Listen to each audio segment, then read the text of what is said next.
Hi, my name is Kyle, and I'm one of the pastors on staff here at our Eau Claire campus. And our devotional thought is found in Genesis chapter 17, verse 5. But let me give you just a little quick backstory before we get to Genesis 17. You see in Genesis chapter 14, you see that God makes this promise and covenant with Abraham, and he tells Abraham to go to the land that he was showing him. And Abraham's response was yes. And so let's look at Genesis 17, verse 5. And it says this: "No longer will you be called Abram. Your name will be called Abraham, for I have made you a father of many nations."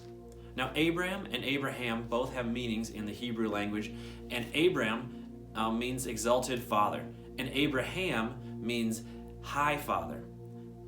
And you're probably thinking to yourself, there isn't a lot of difference between those two, and you'd be correct in that. Yet, in the original Hebrew language, the Abram has a local connotation to it, whereas Abraham has a global connotation to it.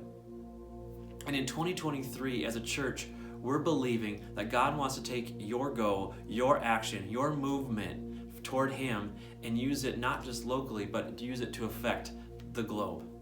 And so let's pray that way, that God would take our mundane, our everyday, just acts of faith and use them to advance His kingdom here, there, and everywhere. Be blessed today, church.